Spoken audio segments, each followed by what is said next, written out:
Okay.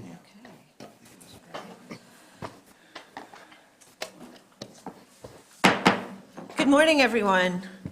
I would like to call the August meeting of PSTA to order, this August 23rd, 2017.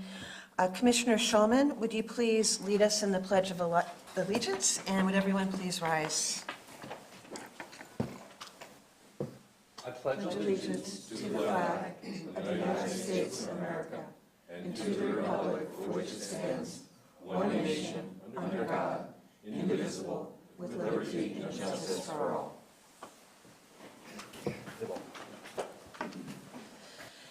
And to my left, I would like to welcome Miss Kimberly Beckwith from our Bryant Miller and Olive Law Firm, who will be serving as our legal counsel this morning, filling in for Alan Zemet. Now we're going to open public comment. Thank you, everyone, for coming to our meetings this morning. We will have an opportunity from everyone who wishes to speak. Right now is the opportunity for public comment on the consent agenda items or any other topic not on today's agenda. For those of you who would like to speak about any of the action items, we'll give you that opportunity when that item is discussed. So for those of you who would like to speak now or later on, please fill out a green card and get it to Rachel at the front. Rachel is raising her hand. And did we get any cards? Okay, so I do not have any cards for public comment at this time. We'll close our public comment session. Our first presentation is item 3A. It's the Florida Department of Health Award. We have a special guest with us who will recognize PSTA's efforts to make our customers healthier with the implementation of Breathe Easy Zones. PSTA's Chief Operating Officer, James Bradford, will introduce Dr. Cho, the Executive Director of the Florida Department of Public Health in Pinellas County. Good morning. Good morning. Good morning, board members. James Bradford, Chief Operating Officer. So without further ado, I'm just going to go ahead and be my pleasure to introduce our special guest today, Dr. Yuli Cho. He is the Director of the Florida Department of Health in Pinellas County. He will be presenting a certificate on behalf of Tobacco Free Florida. If I may ask our CEO and board chair to come down as well afterwards for a photo opportunity. Good morning. Good morning, and thank you for having me. So the mission of the Florida Department of Health is to promote good health and good choices, to protect the community, and to improve the health of all residents here in Pinellas County. Now, one of the big issues that we do tackle is tobacco use. And the reason being is that tobacco remains the #1 preventable cause of death, disease, and disability. And being exposed to secondhand smoke also increases the risk of things like strokes and heart disease. I want to congratulate the Pinellas Suncoast Transit Authority on taking steps towards making Pinellas County a healthier place to live, work, and play. Thousands of people will benefit from the Breathe Easy Zones established at the bus terminals throughout Pinellas County. It will reduce secondhand smoke, reduce litter in bus terminals, those disgusting butts that you may see, creates a safer and healthier environment for everyone. And I know there was a great ribbon-cutting event last month. So at this time, I'd like to present this Certificate of Appreciation to the Pinellas Suncoast Transit Authority from the Florida Department of Health Tobacco-Free Program. And it reads, in recognition for the exemplary leadership demonstrated in protecting the residents of Pinellas County by reducing their exposure to secondhand smoke. Again, thank you for making Pinellas County that much more healthier.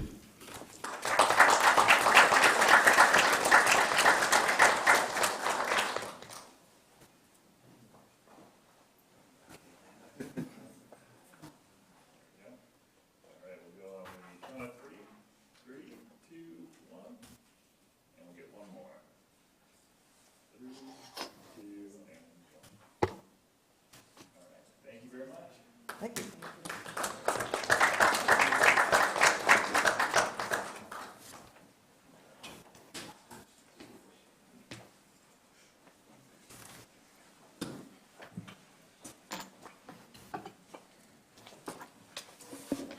Thank you, Dr. Cho.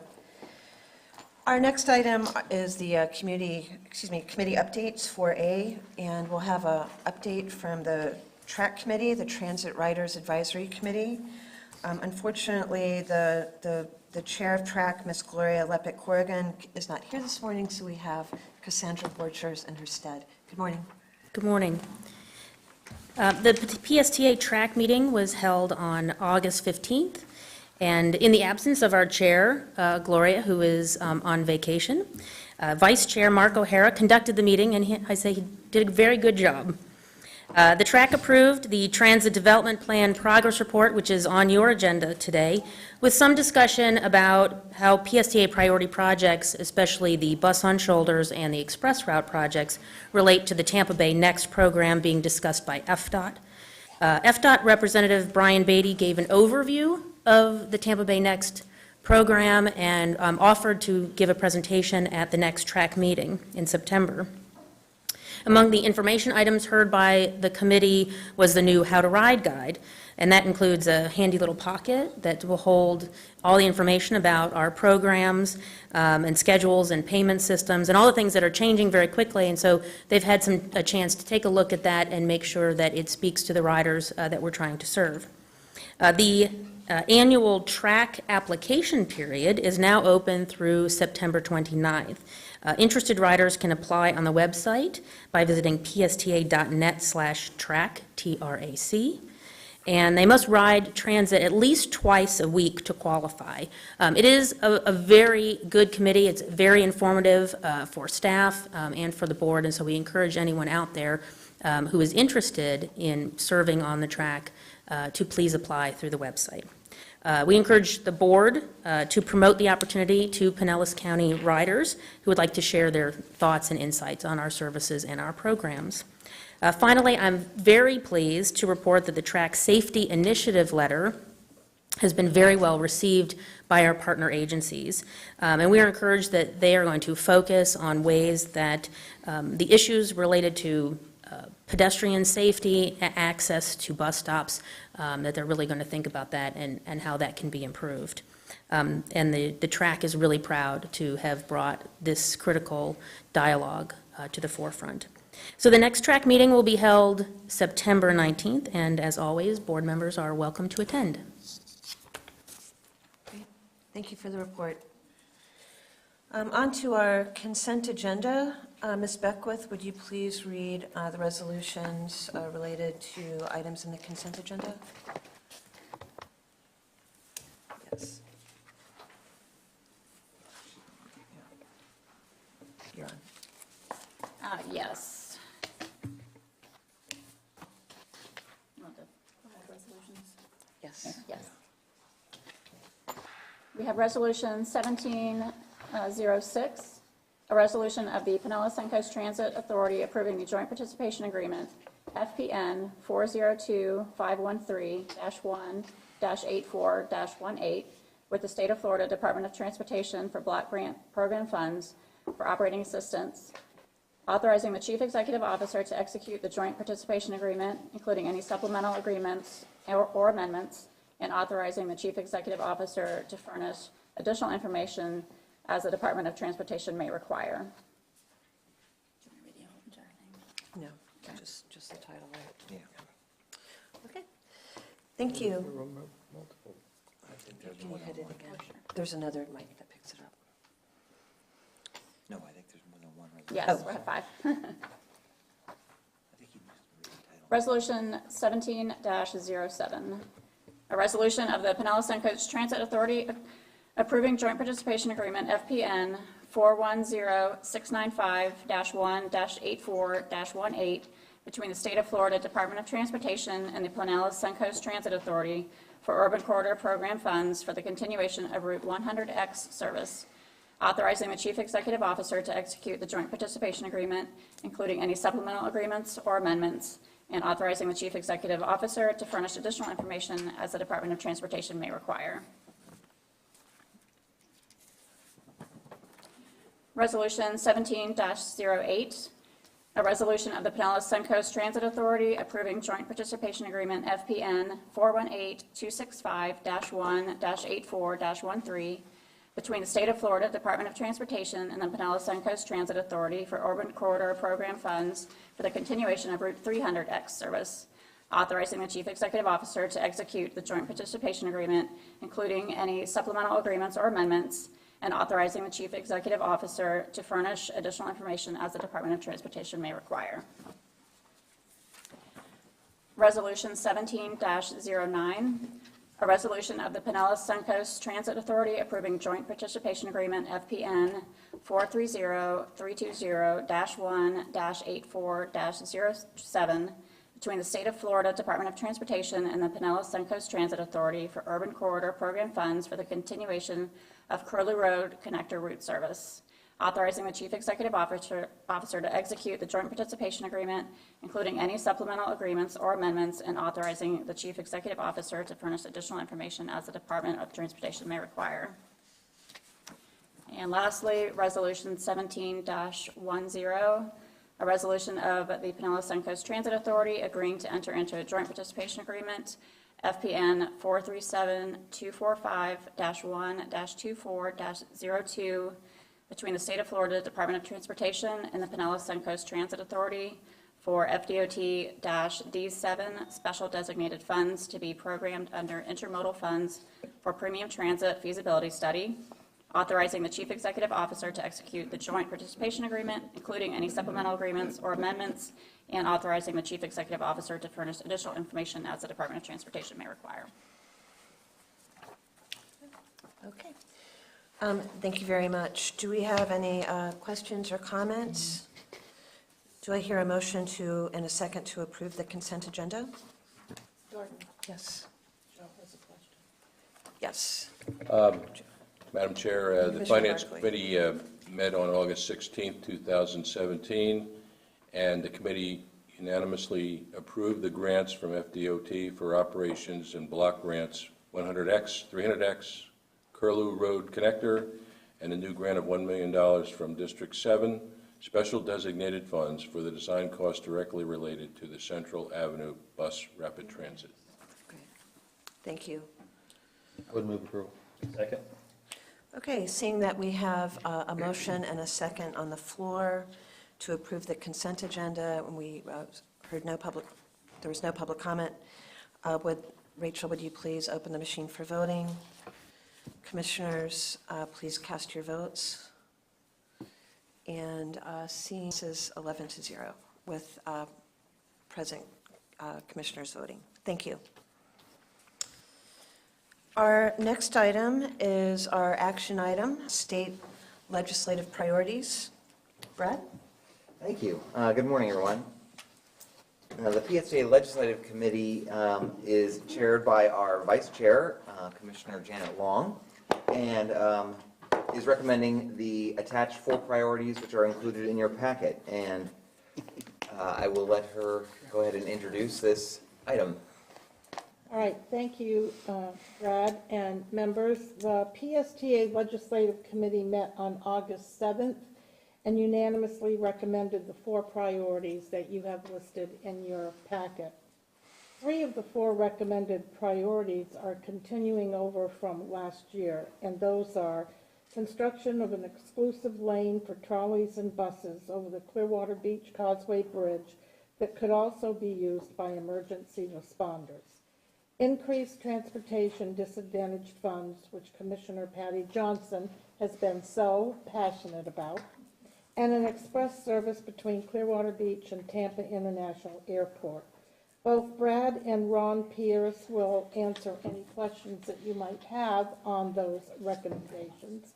But what I would like to specifically highlight is our new recommended priority for 2018, which is funding to develop an integrated regional transportation smartphone app. This would be a Tampa Bay-wide initiative to create one single app where you could get information and pay not only for PSTA and HART, but also Uber, Lyft, Jolly Trolley, and the ferry services, and any other services that may come online in the future. This type of innovative initiative is so critical to break down the silos between all these transportation modes. It allows PSTA to be a mobility manager for our citizens rather than just the manager of one transportation mode. It will also be designed to advance new technologies like automated vehicles, new car-sharing programs, or any other transportation that helps our community reduce traffic congestion and helps us grow. And as the PST representative to T-BARTA working on regional transportation solutions, I'm very excited to have this project to encourage the regional collaboration that we so long have desperately needed in our community. So at our upcoming September 12th joint meeting with the HART Executive Committee, I will encourage us all to get behind this initiative, and if you're at that meeting, I hope you will support this as well. On behalf of the Legislative Committee, I move to approve the 2018 PSTA legislative priorities as presented, Madam Chair. Okay, great, thank you. Any questions, comments? Commissioner Johnson. Thank you. Thank you, Madam Chair of the Legislative Committee. The one I'd like to just focus in a little bit tighter on is the Clearwater Beach to Tampa International Airport. And that will be considered a inter-county service, much like the 100-300X. And so that's the strategy for asking DOT for funding that, as well as perhaps some maintenance of traffic relative to the upcoming construction on the Courtney Cable. Yes, So, I would say so. thank you. That's all. Great. Okay, so we have a motion and a second on the floor to approve the fiscal year 2018 state legislative priorities. Is there any public comment on this item? Anyone who's filled out a green card? Okay. Seeing none, Rachel, would you please prepare the machine for voting? And I saw it flash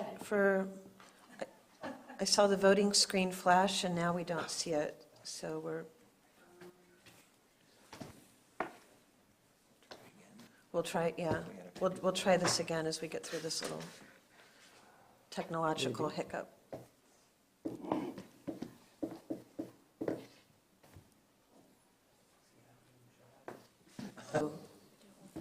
Yeah, see if we remember how to do a roll call. There we go. No, it didn't come up. We're on 6A. There it is. Okay, it should be, oops. You have to be fast. It went away again? Yeah, it went away. Here's for sure. You got it? I got it. 1, 2, 3, ready, vote. 8. I had voted previously, and it didn't come up this time.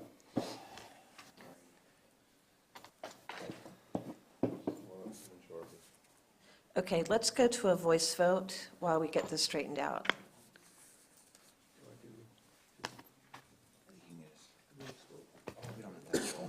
Yeah, so we're going to do a voice vote. So all in favor of approving the fiscal year any opposed?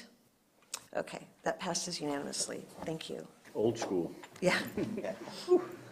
Thank you, Commissioner Long, for your report. Our next item is 6B. It's the Transit Development Plan Report. We have our PSTA planner, Jacob Labotka. Yes.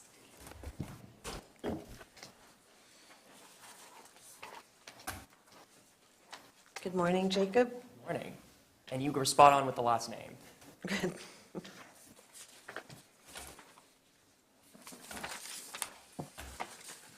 Good morning, everyone. Back for round two is the Transit Development Plan Progress Report. This was brought to you last month as an information item, and of course, it is an action item today. And a draft copy of this year's progress report is included in all of your packets. I just wanted to briefly talk about just what the TDP is and just a brief overview of what we had discussed previously. This is, of course, our 10-year service vision going forward. This is an annual report that we submit to FDOT.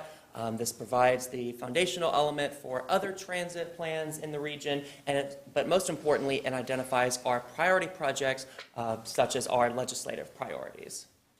are outlining things like our legislative priorities. The major update is due every 5 years. Our last one was completed in 2015, and this is the second progress report that has been drafted since the last major update. This allows us to provide progress on projects that are that have been included in our implementation plan, allows us to update new priorities as they come along, as well as update our financial projections. And just a few priority projects that were highlighted. These are, of course, just several of many projects that are included in the TDP update. Such projects are included like the Central Avenue BRT, operational enhancements, downtown and Clearwater Beach investments, the Regional Farebox project, as well as sustainable bus replacements. And this year, several priority projects were added to this update, two of them being the autonomous vehicle pilot and the integrated smartphone app development.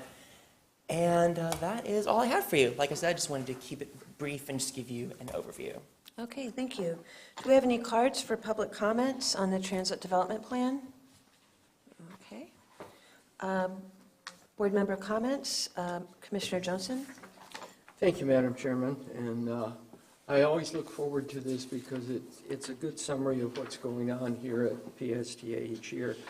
I would focus on page 12, which is the farebox recovery chart, and we are in a declining situation there. And does this address plans to resolve that, or is this just something that we've got to keep on our table moving forward? This is just a standard table that is reported every year. However, internally, there's been discussions about doing some comprehensive analysis as to factoring multiple reasons why the farebox is declining.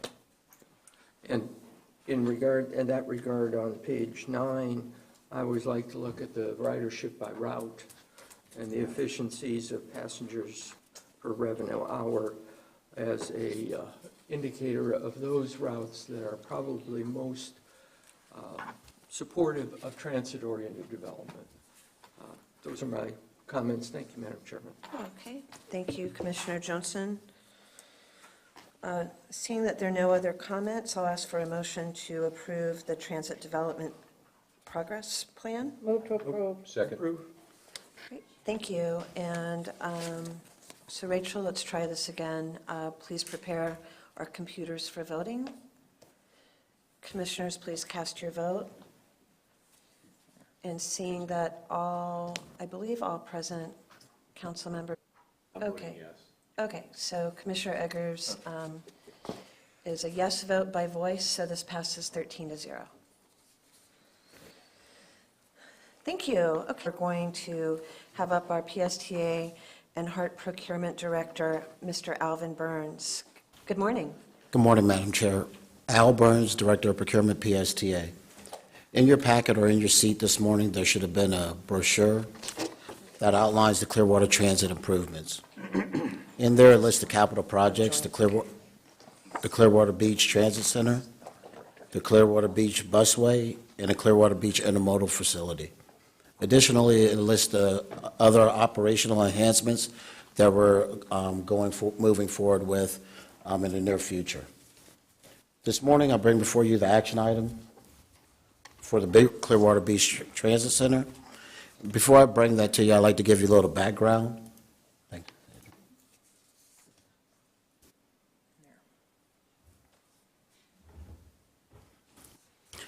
Earlier this year, the board approved the interlocal agreement with the city of Clearwater to construct a small transit center consisting of a bus bay.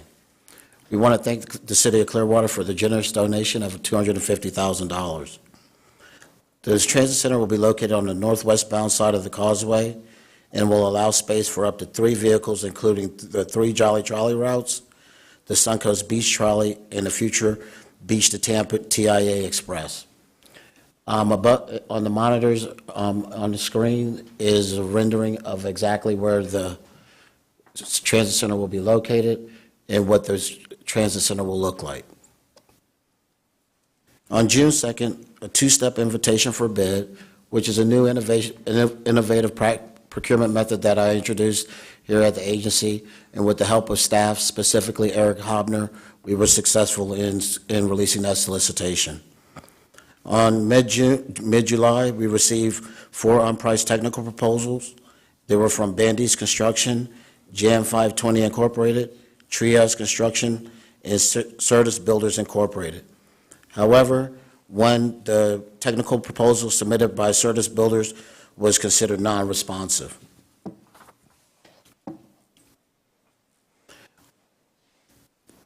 On August 3rd, we received 3 bids, and the lowest bid was from Bandy's Construction. Bandy's Construction has done other projects for the agency. One was an intermodal facility for $2.7 million. Another one was for a Park Street bus stop that was approximately $125,000. The fiscal impact of this is, once again, the generous contribution from the City of Clearwater in the amount of $250,000. The remainder of the project will be funded by PSTA capital reserves. At this time, I recommend approval for a contract with Bandy's Construction Company Incorporated for construction of the Clearwater Beach Transit Center for a total not to exceed amount of $778,330. If there's any questions, I would be more than happy to take them. Thank you. Commissioner Barkley.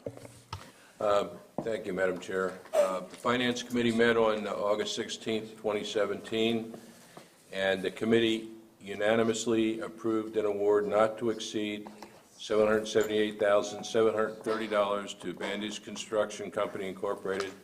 This project is in collaboration with and funded in part by the City of St. Petersburg. And I would just also add that we... That's Clearwater, isn't it? Oh, excuse me, City of Clearwater, sorry about that.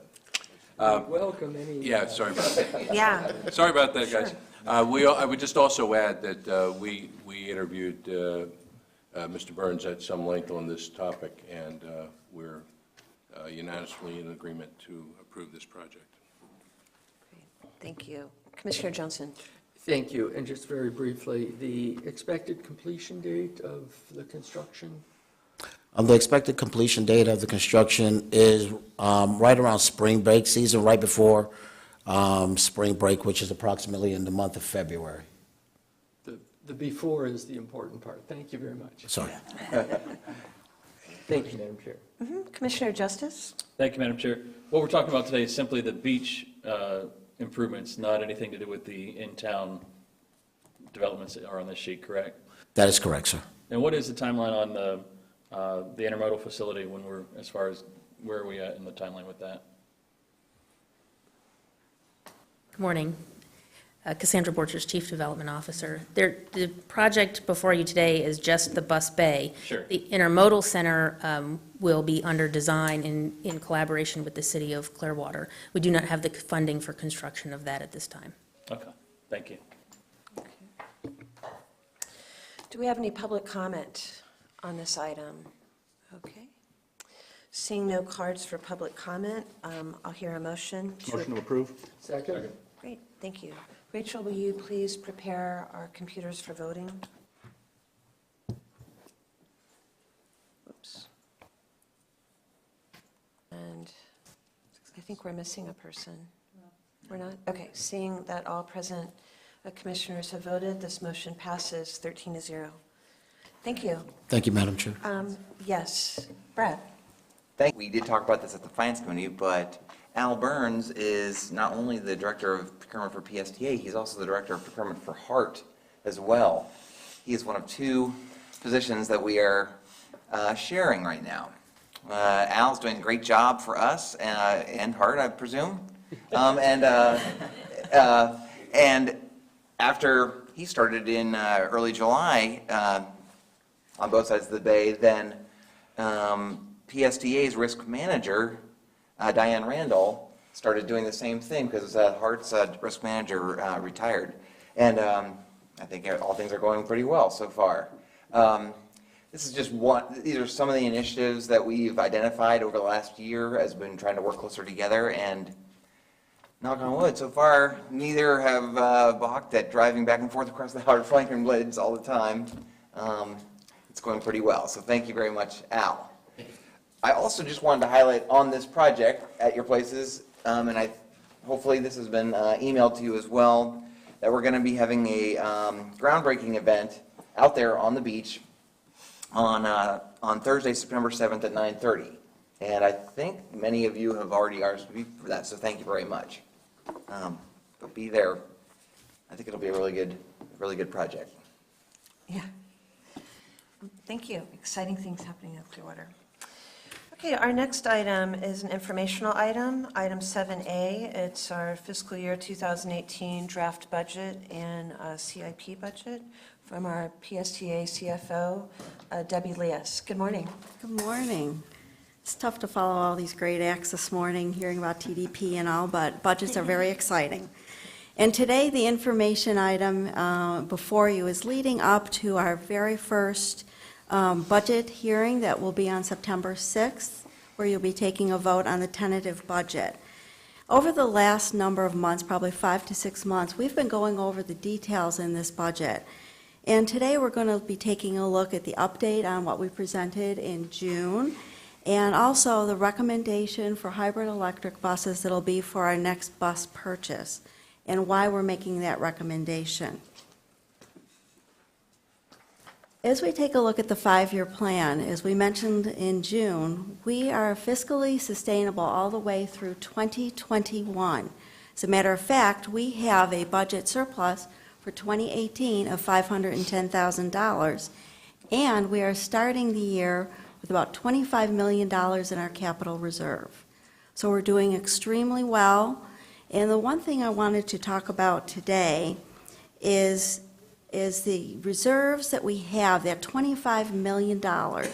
Those are one-time funds. They're not a recurring source. So my point today that I'm going to be making is that we should not be using these reserves to balance our operating budget. So you've seen this chart before. We've kind of shortened it a little bit. And as you can see, we have over the next 5 years over $400 million worth of operating expenses as compared to about $119 million in our capital budget. Commissioner Schulman, I think, pointed out at our last meeting, when you have to take a look at the big dollars, so when you have small changes in this, it makes a very big difference. So that's why we're spending a little bit of time today on the operating side. As you can see in 2018, at the very top line on line number 1, the $25 million I was talking about. The very bottom, you can see the $510,000 surplus. As we go forward, that $510,000 surplus is going to cover the deficit, a small deficit in 19 of the $441,000. Going forward, you'll be seeing the impacts of the tax exemption, and also the fact that our operating revenues are not meeting our operating expenses. So you'll be seeing the dwindling down of that reserve as we use it both for capital and operations. By taking a snapshot of where we are in a 5-year plan, we really can start to strategically look to the future and how we can handle that and what we can do to position ourselves for tomorrow in order to be able to be very fluid in our planning and very thoughtful in it. Which is why today when I'm talking about this, just like at home, you want to have your operating revenues at least equal your operating expenses. And that's where our focus is going to be as we raise the bar for ourselves here at PSTA. I'd like to see that we use those reserves for capital as much as possible, because you're investing in a long-term investment rather than just one time. So that is why we started to take a closer look again this year at the cost to operate the vehicles that we have. As you take a look, the diesel buses, this is for one brand new bus in each category for 1 year's worth of operating cost. The diesel costs us $42,000 to operate and maintain, the hybrid $35,000 and the electric $16,000. And we updated this chart from last year, as you may recall. We had used $3 as a price per gallon. Now we've reduced it down because prices have fallen to $2. Which is why when we look at this, we're recommending a hybrid bus. In our plan, as you take a look at the bottom chart, we have electric going forward once we get past the pilot period. But the cost for the hybrid bus is much less than the cost for a diesel, and of course, the cost for the electric is the least. And we've been working hard in the maintenance division to make sure all of our mechanics are certified to be able to handle the hybrid buses. We've been working hard on even the buses we currently have in our fleet. As you know from the reports every month, you can see that by the repowering of the buses that we have, we're getting an amazing amount of miles between failure. So one of the things that we discussed at quite at length at the Finance Committee was this whole piece. And we had been requested from additional analysis that is in your packages from both Commissioner Schulman, Commissioner Eggers, and Commissioner Scott. So that is in there for your review should you have any questions. So in summary today, I want to just emphasize that we want to balance our operating budget going forward. Use those reserves for capital. It's the best way to do our investment. And ways to look at the operating side to maintain or to improve this, and something I'm challenging the staff on, is to find fiscal diversity. Look for new funding sources, increase the funding sources we have, and also have cost containment. So with our recommendation on the hybrid buses, an additional way we can have cost containment is if we do the bus buy, the purchase order for not just 18, but also for 19, let me just go back, on here, we can save an additional 5%. That's at least 5%, so that's about $250,000 savings that'll go to help out everything in here. So for that, I will open it up for questions. Okay. Thank you, Debbie. Commissioner Johnson. Thank you, Madam Chairman, and thank you, Debbie, for this presentation. The additional documents that were included with the agenda item, I had a couple of questions on them. The first is the CY 217 average cost per mile by fleet, and I noted that the 209 35-foot hybrid BRTs were much more expensive to operate per mile, and then it gets good after that. And I just wonder if there's something there that caused that to be different. Morning, Henry Lukasik, Director of Maintenance. Good question. So the reason why those are what we're calling anomalies in this presentation is because currently that fleet is undergoing a repower program, both for the powertrains and the hybrid electric systems. If I would have shown you this chart for last year, you would have seen the 08s also be high. And if I would have showed you this chart 2 years ago, you would have seen the 06s. So as we repower those buses, obviously there's additional components, and that's why it looks like it's an anomaly. Okay, so this chart is during the current year. These are the average costs for each of the bus Correct. purchases. Yeah. Okay. Then on the next chart, the diesel fleet chart, there's some blue bars and some green bars. What are the green bars represented? Unfortunately, I have a copy that isn't in color. So the smaller bars. Smaller bars, okay. So what this chart showed you, as Debbie was alluding to when she said that we're going through and increasing the lifespan of our existing fleet. So the smaller bars represent the age of the actual powertrain components on the bus. So the higher bars represent what LTD stands for is life-to-date mileage. Those are the average mileages of the buses themselves.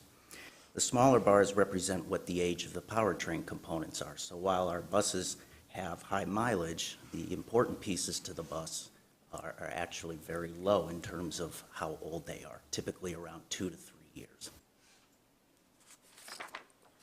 Okay. Those were my questions. Thank you, Madam Chairman. Okay. Any other comments, questions? Commissioner Scott. Thank you, Madam Chair. And thank you very much, Debbie and Henry, for including this information. I really appreciate it. Just a comment I just kind of want the board to just be aware of is that we're doing repowers and trying to extend the life of the fleet, and we've talked about that extensively. But at the end of next year, 2018, we're going to have a block of 61 buses that are going to be either at or exceeded their FTA-defined useful life. And we're talking about replacing, essentially, if you look at a 12-year lifespan, we should be replacing 1/12 of our fleet every year, which in this fleet is basically 24 buses a year. And we're talking about 9 buses next year, 9 the year after, and then 8 the following 3 years. And I just want us to consider that 61 bus fleet there. That I think is kind of the elephant in the room, and that's going to cost us a lot more money to operate down the road. They're going to create more reliability issues down the road, and I just want us to have that in the back of our mind as we make these decisions going forward. So, thank you. Thank you. Commissioner Long. Yes, and I guess I just have a question for Mr. Scott, since you know a lot about buses, Brian. So with the advances in technology that we have and how quickly that's changing, isn't there some negative component to buying that many of the technology of today, not knowing what 2 years from now, maybe it's a whole different animal that we're talking about? And I think we have to be sensitive to that too, don't you?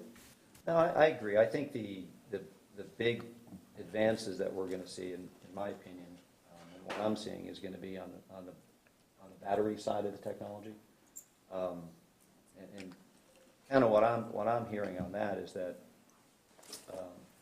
manufacturers are looking for ways of, battery technology is improving so that life between charges will get better as time goes on. Is trying to move away from as much as possible from in-route charging, because the infrastructure is just so expensive.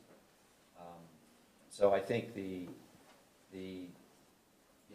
on the diesel side, I think the technology is that's evolving as well, but that's probably going to be probably the most stable going forward, I would think. I think the battery technology on the hybrid and the electric side is really what's going to change a lot in the next probably 5 to 10 years. So that's kind of what I'm hearing anyways, is that the infrastructure on the in-route charging side is so expensive that they're trying to figure out ways of getting away from that. So I'm kind of a little concerned that we spend a lot of money on that side of it, and then find out that maybe in 5 or 10 years we don't really need all of that infrastructure anymore, and maybe it's not as useful to us, because we would need a lot of that around Pinellas County. So, Madam Chair, may I have a follow-up? Sure.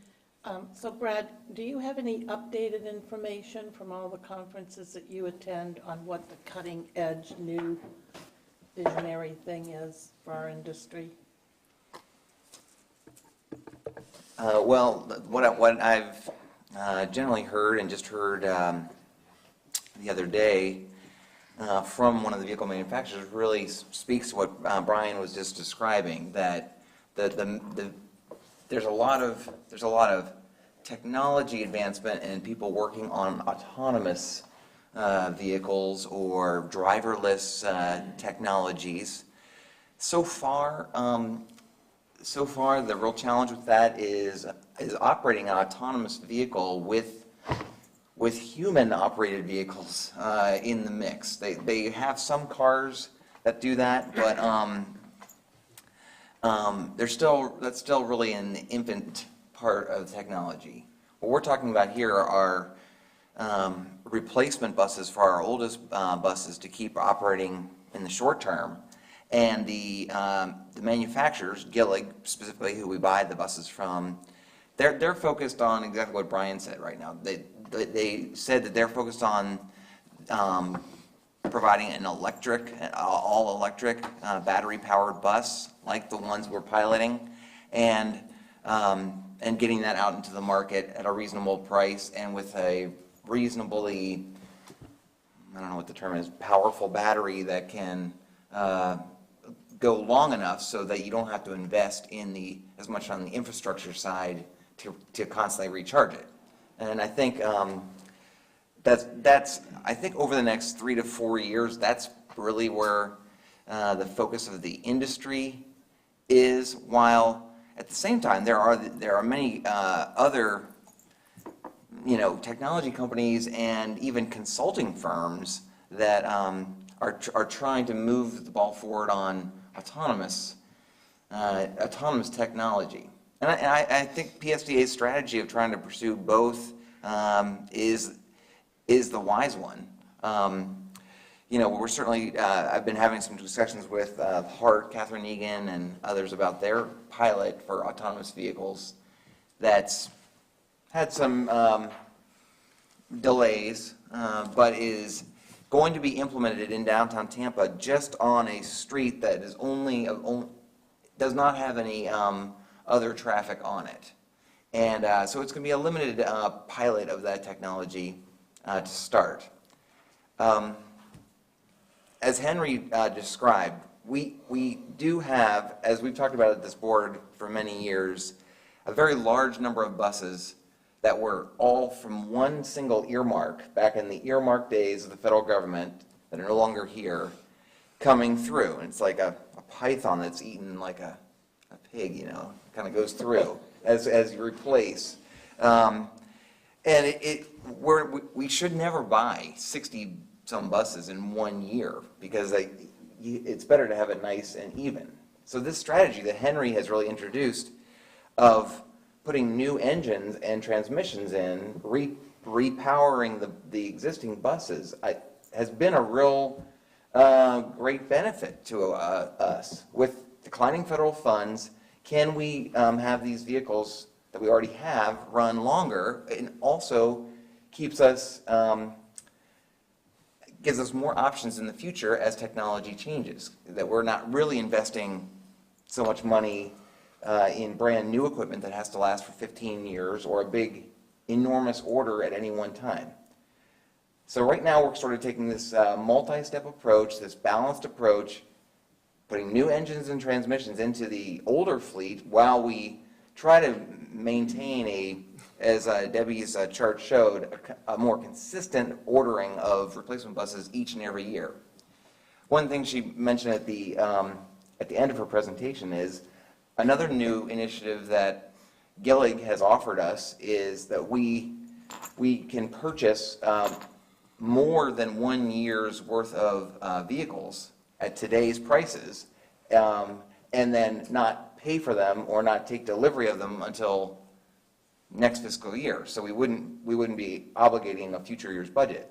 But that way, as she said, you can save on the cost escalations that all the vendors put into their proposals, and that's another way that we could take a look at saving some more money. So are we doing that? When we come back to you at your budget hearing on September 6th, that'll be our recommendation, is to buy 2 years, to put it in an order for 2 years worth of buses with Gillig as part of the capital plan. That will save us about 5 to 10% per bus times 9 in 2019. That's about $300,000 or $400,000 total, and that'll be part of the recommendation.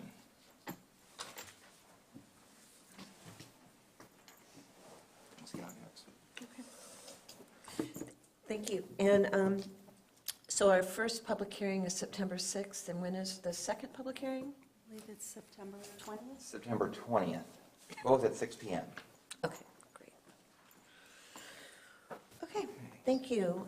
Seeing no other questions, we'll move on to Section 8 of our agenda, reports and correspondence. Brad, would you like to update us on some of the reports that have been included in our board packet? Sure, I'd be happy to. These reports are always presented to the Finance Committee, and then the grant application update was presented to the Planning Committee last week, and those are all in your packet. Would like to just highlight, of course, that Henry Lukasik and his maintenance team have had another very strong month of keeping the buses rolling in Pinellas County. Under the under the operating statistics, there's a piece of data called miles between road call. It's the number of miles an average over the entire fleet operate between times when they break down. And at 48,000 miles between road call, it's a substantial increase from where we've been and much higher than the industry average. 2 months in a row doesn't necessarily make an ongoing trend, but it's looking pretty good.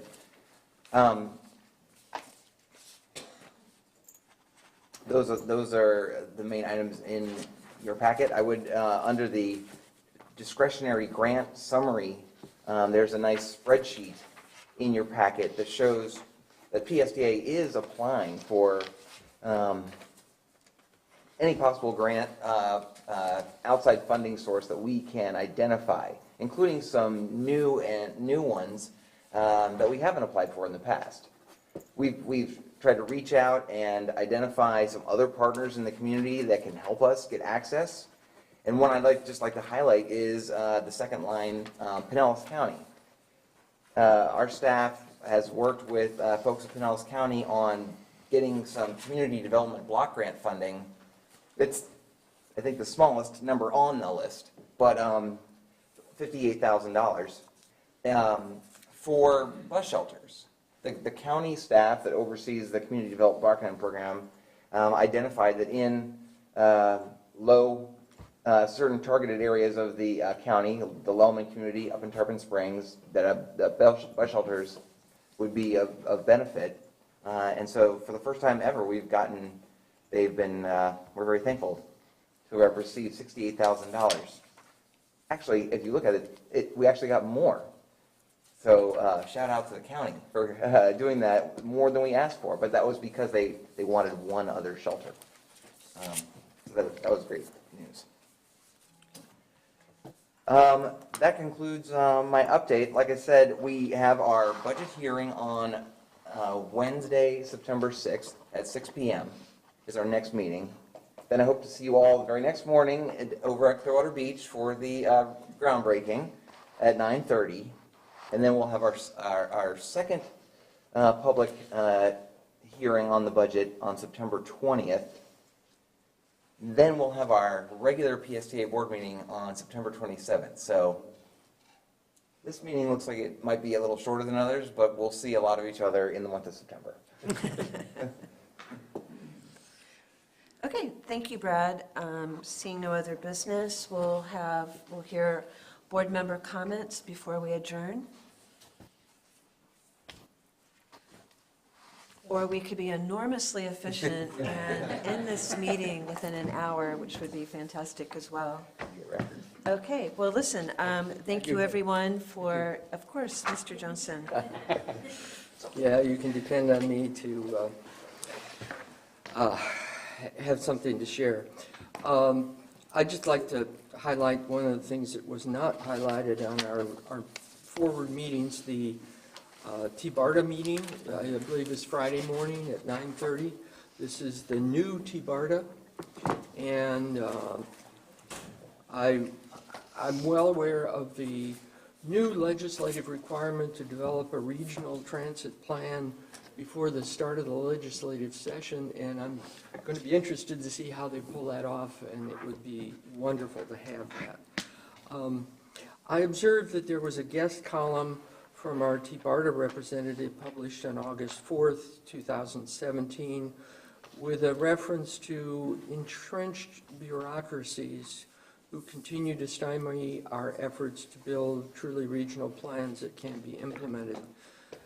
The article went on to focus on the need for one agency to lead planning for our entire region and one agency to lead service delivery, possibly the same agency.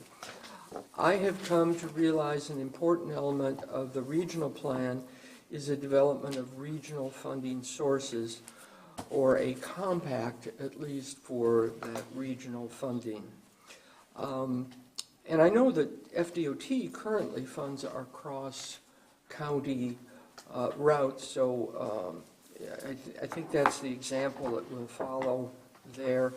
And finally, as your Forward Pinellas representative, I'd like to thank you all for the reappointment for the remainder of my term.